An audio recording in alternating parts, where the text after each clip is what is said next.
Bunga di Batu Cadas. Audiobook, novel silat. Cerita, Esa Mintarja. Jilid 59. Petani itu sudah tidak dilihatnya lagi di balik kegelapan. Yang terdengar kemudian adalah gemericik air yang mengalir di parit di sebelah gerumbul itu. Sesaat kemudian laporan tentang jaring-jaring petugas sandi dari Surakarta telah sampai kepada Ki Wandawa. Meskipun pasti masih ada yang dilampaui, tetapi mereka sudah mempunyai gambaran, daerah manakah yang mendapat pengawasan yang paling ketat. Jalan ke Surakarta benar-benar telah tertutup, berkata Ki Wandawa kepada Buntal, mereka menjaga agar tidak ada seorang petugas sandi yang dapat menyampaikan rencana sergapan ini kepada kita. Untunglah bahwa berita itu sudah sampai kepada Pangeran Mangkubumi. Dan pengawasan yang ketat itu agak memperkuat kepercayaan kita bahwa malam ini Pandan Karangnangka benar-benar akan dihancurkan.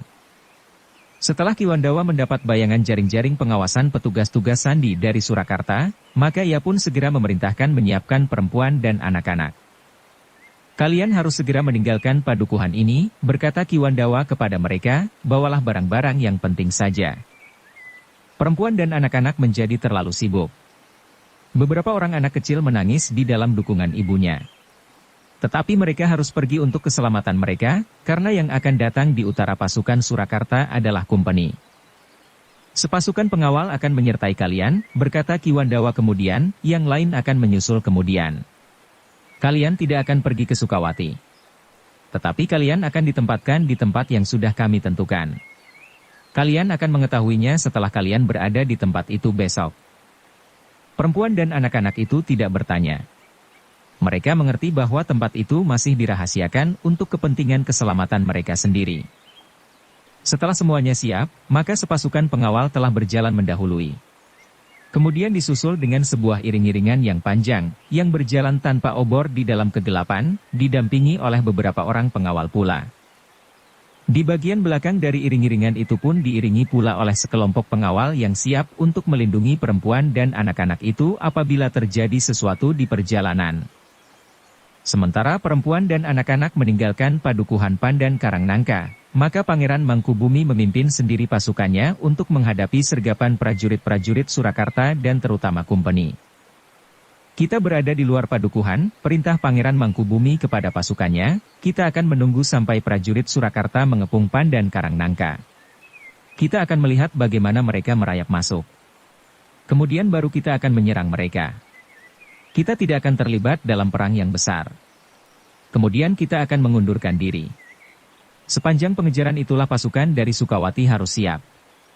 Mereka harus menyerang dengan tiba-tiba, dan menghilang pula dengan tiba-tiba. Kecuali dengan pertimbangan lain. Apabila menurut pertimbangan kita dapat menghancurkan mereka, maka kita akan bertempur terus.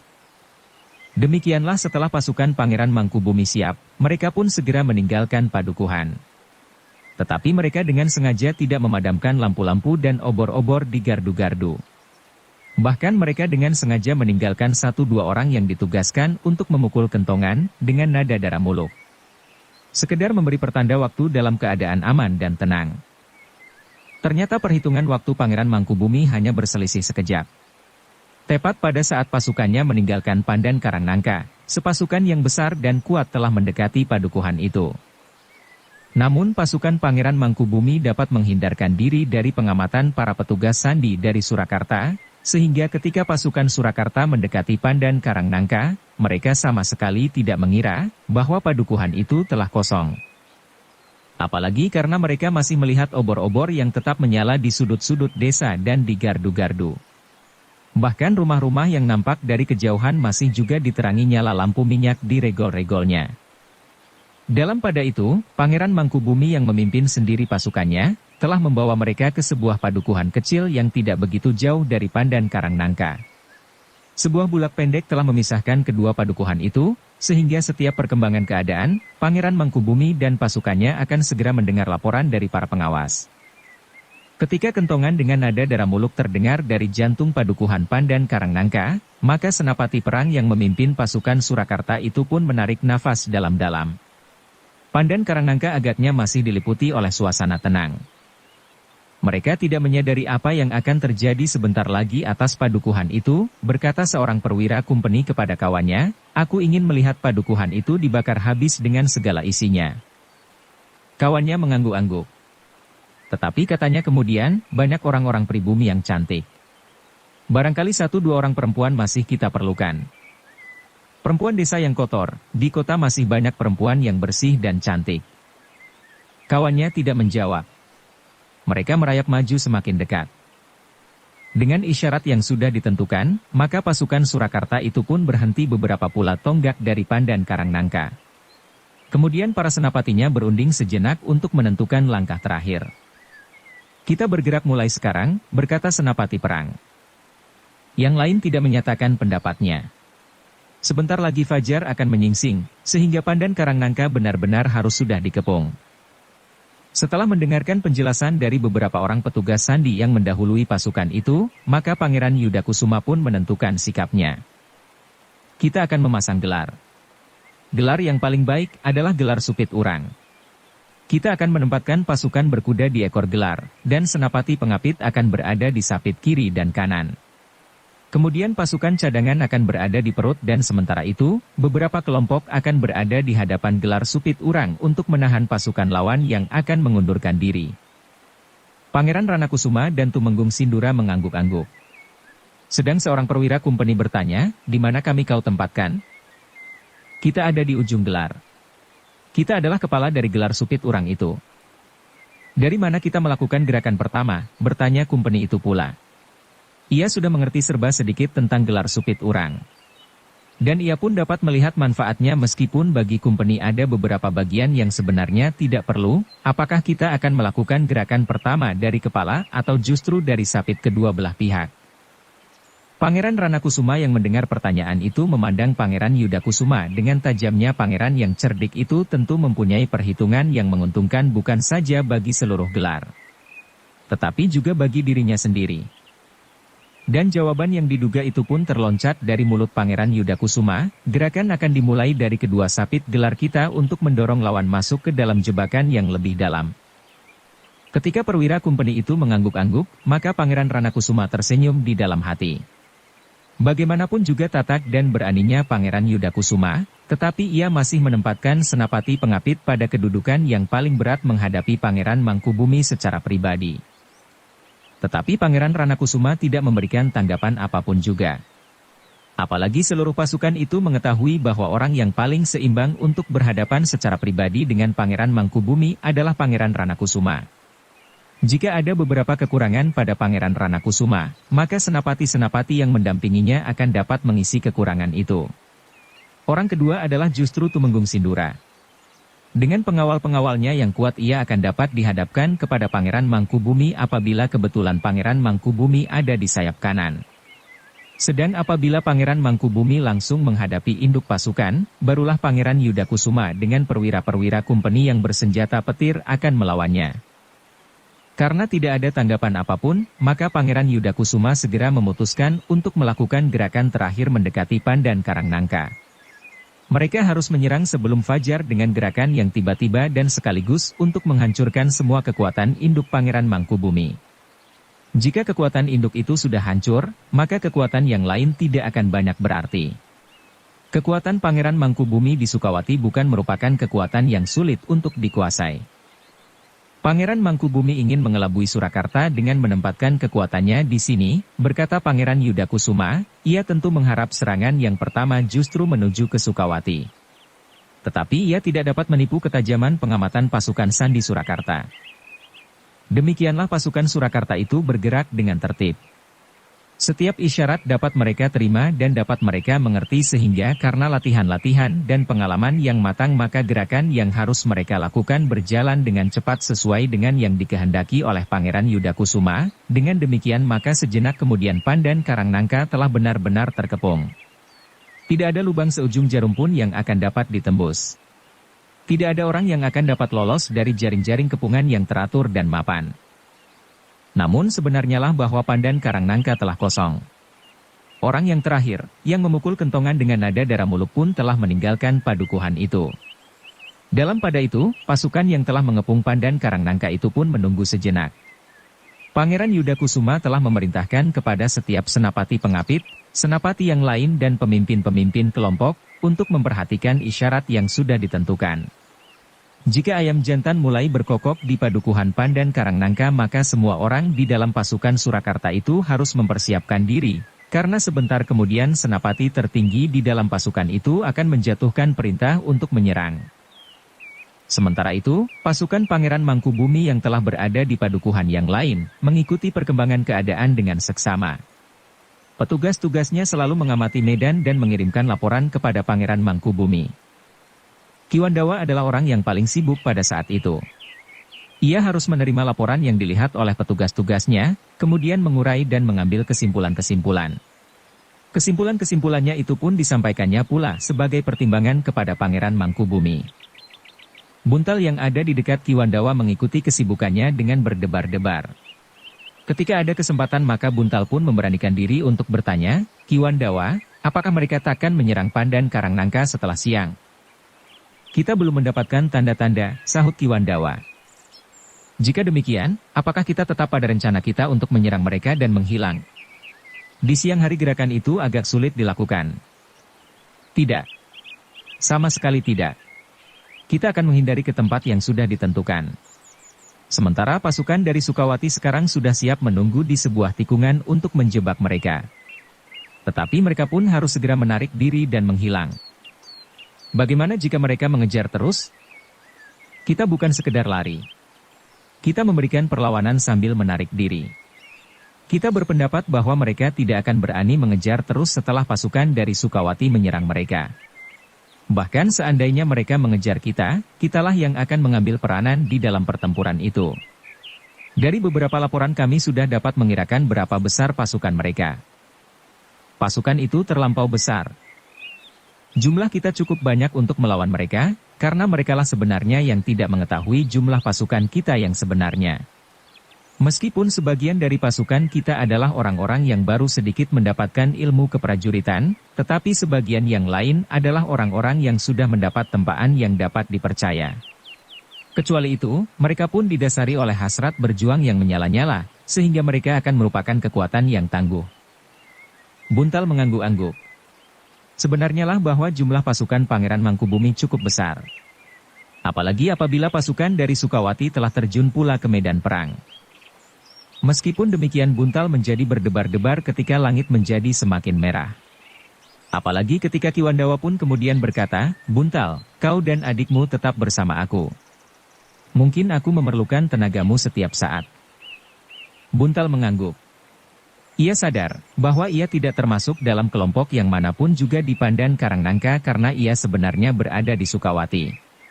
Karena itu, ia langsung berada di bawah perintah Ki Wandawa bersama Arum. Setelah Buntal serba sedikit menceritakan tentang gadis itu serta kemampuan yang ada padanya.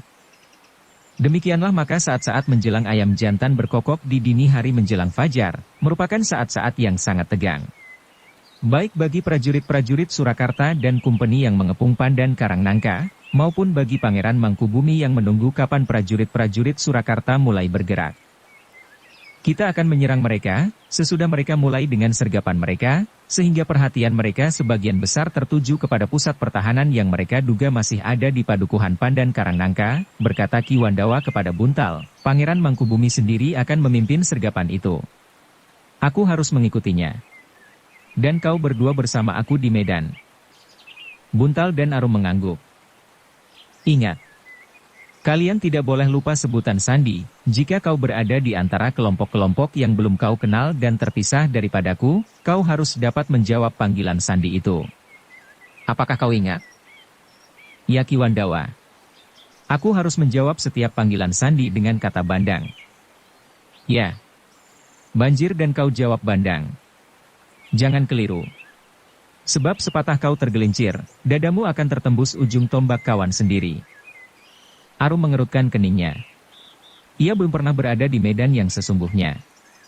Karena itu, selalu mengingat-ingat panggilan sandi agar ia tidak keliru mengucapkannya. Setiap kali ia bergumam, banjir, bandang. Banjir, bandang. Ketika langit menjadi kemerah-merahan di timur, maka suasana pun menjadi semakin tegang. Pangeran Yudakusuma hampir tidak sabar lagi menunggu.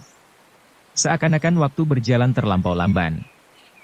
Apakah orang-orang Pandan Karangnangka sudah kelaparan dan menyembelih semua ayam jantan yang ada di padukuhan itu? Pangeran Yudakusuma menggeram, jika demikian maka ayam-ayam jantan di padukuhan lain akan berkokok juga, dan suaranya betapapun lamat-lamatnya akan terdengar juga dari padukuhan yang paling dekat. Namun dalam pada itu, selagi semuanya menjadi tegang, maka Raden Juiring yang berada di antara pasukan berkuda pun nampak sangat gelisah. Seperti Pangeran Yudakusuma, ia menganggap waktu merambat seperti siput yang lumpuh. Lambat, dan hampir tidak bergerak sama sekali. Beberapa kali ia menarik nafas dalam-dalam. Bahkan kadang-kadang ia berjalan mondar-mandir sambil menuntun kudanya di ekor gelar sipit urang yang sempurna. Pada saat yang bersamaan, di sapit kiri dari gelar supit urang itu, Pangeran Ranakusuma memanggil beberapa orang pemimpin kelompoknya. Pemimpin kelompok yang setia kepadanya, dan selalu patuh kepada perintah-perintahnya, apapun yang harus mereka lakukan. Saatnya telah tiba, berkata Pangeran Ranakusuma, sebentar lagi pasukan Surakarta akan bergerak. Dan pada saat itu aku akan menuntut kesetiaan kalian yang paling mendalam. Pemimpin-pemimpin kelompok itu tidak ada yang menyahut. Mereka hanya menundukkan kepala saja. Tetapi terpancar di dalam wajah mereka kesediaan berkorban sampai titik darah terakhir bagi segala perintah Pangeran Ranakusuma. Aku mengerti, sebenarnya aku tidak berhak berbuat demikian. Tetapi aku mohon kepada kalian. Para pemimpin kelompok itu menjadi heran. Seharusnya Pangeran Ranakusuma dapat menjatuhkan perintah. Bukan sekedar permohonan, apapun yang harus mereka lakukan. Dalam pada itu, selagi mereka sibuk mendengarkan penjelasan yang kemudian diberikan oleh Pangeran Ranakusuma, tentang segala sesuatu yang harus mereka lakukan, maka tiba-tiba telah terjadi keributan kecil di dalam lingkungan sayap kiri dari gelar supit urang itu. Apa yang terjadi? Bertanya Pangeran Ranakusuma. Pangeran, berkata seorang petugas sandi dari pasukan Pangeran Ranakusuma, orang ini akan berkhianat. Kenapa? Bertanya Pangeran Ranakusuma sambil memandang seseorang yang dihadapkan kepadanya dengan ujung pedang yang melekat pada punggungnya. Ia akan keluar dari pasukan dan sudah terang tentu akan menyampaikan rahasia kita kepada pihak lain. Tidak, orang itu hampir berteriak, aku tidak akan berkhianat. Aku hanya akan melihat-melihat. Bukan waktunya untuk melihat-melihat. Pangeran Ranakusuma memandang orang itu dengan tajamnya. Perlahan-lahan tangannya meraba hulu kerisnya. Setiap orang sudah menduga bahwa keris itu akan segera mengakhiri hidup orang yang akan berkhianat itu. Prajurit-prajurit itu sudah mengenal sikap Pangeran Ranakusuma di peperangan. Namun tiba-tiba para senapati itu mengerutkan keningnya. Pangeran Ranakusuma yang sudah menarik kerisnya perlahan-lahan tiba-tiba mengurungkannya dan menyarungkannya kembali. Aku tidak akan membunuhnya, katanya dalam suara yang parau, ikat sajalah pada sebatang pohon. Ia harus tetap berada di tempatnya sampai semuanya selesai. Para senapati memandang wajah Pangeran Ranakusuma yang tegang, namun akhirnya menjadi buram. Bahkan kemudian ia berdiri dan memandang jauh ke dalam kegelapan malam. Malam yang tegang dan senyap. Nampak pada tatapan mata dan sikapnya, kegelisahan yang mencengkam. Tetapi Pangeran Ranakusuma tetap seorang senapati yang besar, yang tidak kehilangan pengaruh dan wibawa atas anak buahnya. Sebentar lagi ayam berkokok, katanya, dan kita semuanya harus sudah siap. Aku yakin bahwa yang akan terjadi berbeda dengan yang kita rancangkan sejak dari Surakarta. Aku berharap, kalian sudah membekali diri dengan sikap dan keputusan yang sudah kita ambil. Jika di dalam tindakan selanjutnya terjadi pengkhianatan, maka setiap senapati di dalam pasukanku berhak mengambil keputusan. Bahkan membunuhnya sama sekali. Para perwira di dalam pasukan Pangeran Ranakusuma mengangguk-anggukkan kepalanya. Mereka menyadari tugas yang harus mereka lakukan. Tugas sebagai prajurit bukan prajurit yang melakukan segala perintah tanpa mempergunakan pertimbangan nalar. Tetapi mereka adalah prajurit-prajurit yang bercita-cita.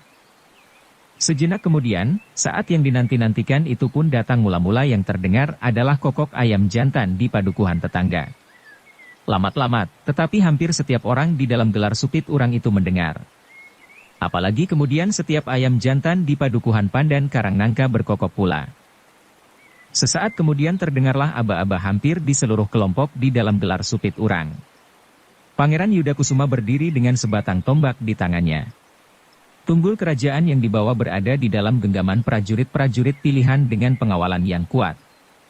Sedangkan para senapati yang lain pun menjadi berdebar-debar karenanya. Perwira-perwira kumpeni telah mengatur pasukannya dalam barisan yang khusus meskipun mereka tetap berada di dalam induk pasukan. Di tangan setiap orang di dalam barisan yang khusus itu tergenggam senjata yang dapat meledak dan melontarkan peluru yang dapat menembus dada. Sedang di ujung senjata itu dikaitkan sebuah pisau yang runcing, sehingga senjata itu dapat dipergunakan dalam perang campuh sebagai sebatang tombak pendek pula. Kokok ayam itu telah menggerakkan Tumenggung Sindura pula. Perlahan-lahan ia melangkah ke ujung pasukannya. Sambil memandang ke jantung padukuhan Pandan Karangnangka, ia memasang perisai di tangannya.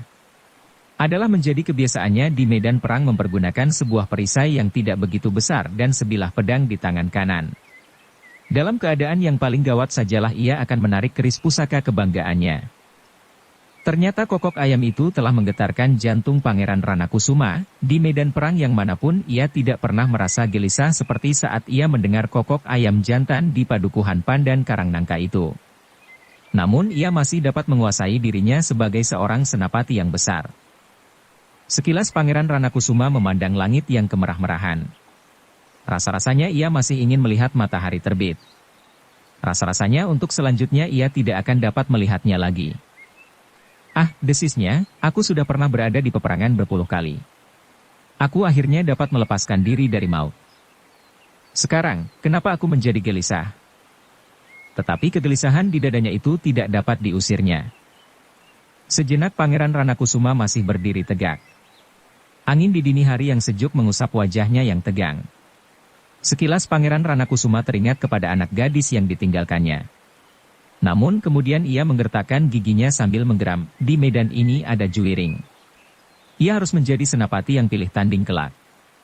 Mudah-mudahan ia berhasil lolos dari kepahitan yang paling tajam di peperangan yang baru pertama kali diikutinya. Peperangan yang sebenarnya. Pangeran Ranakusuma tidak dapat berangan-angan lebih lama lagi. Ketika didengarnya isyarat, maka ia sadar sepenuhnya bahwa pasukannya harus mulai bergerak. Seperti yang ditentukan, gerakan akan dimulai dari kedua sayap dan menekan lawan semakin dalam masuk ke padukuhan Pandan Karangnangka. Kemudian induk pasukan akan menggilas mereka sampai tuntas. Sedang pasukan yang berada di sisi lain akan menghancurkan siapa saja yang melarikan diri. Isyarat yang sudah terdengar, seolah-olah telah membangunkan Pangeran Ranakusuma. Dengan tangan gemetar ia memanggil seorang senapati dengan isyarat pula. Kemudian dari senapati itu Pangeran Ranakusuma menerima senjata yang selalu dibawanya ke medan perang. Sebuah trisula bertangkai pendek. Bersiaplah. Kita harus mendahului semuanya, gumam Pangeran Ranakusuma, senapati yang ada di dalam pasukannya, yang telah mendengar segala penjelasan Pangeran Ranakusuma pun mempersiapkan diri. Seperti Pangeran Ranakusuma, mereka pun seolah-olah merasa bahwa mereka tidak akan sempat melihat matahari terbit. Tetapi langit sudah menjadi semakin merah. Sejenak kemudian terdengarlah Pangeran Ranakusuma menggertakkan gigi dan disusul dengan suaranya yang parau meneriakkan aba-aba. Maka pasukannya pun segera bergerak, di sebelah menyebelahnya dua orang senapati pilihan berjalan dengan wajah yang tegang. Kemudian pasukannya perlahan-lahan mulai menebar. Tetapi Pangeran Ranakusuma agaknya telah memilih jalan yang ditentukan sendiri. Ia tidak langsung menusuk ke pusat pertahanan lawan di Pandan Karangnangka seperti yang diperhitungkan. Tetapi Pangeran Ranakusuma mengambil jalan lain melingkari padukuhan itu. Gerakan itu ternyata telah dapat dilihat oleh petugas sandi Pangeran Mangkubumi.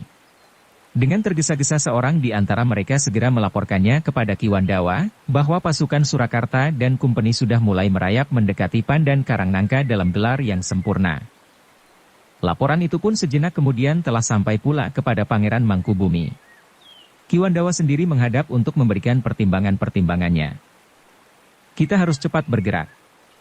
Jika mereka menyadari bahwa padukuhan itu kosong, mereka sempat membuat pertimbangan lain, berkata Ki Wandawa. Pangeran Mangkubumi mengangguk-angguk. Kemudian ia pun menentukan sikap seperti yang telah dibicarakan sebelumnya. Bersambung ke jilid 60. Dukung kami dengan subscribe, follow, like, komen dan share. Terima kasih.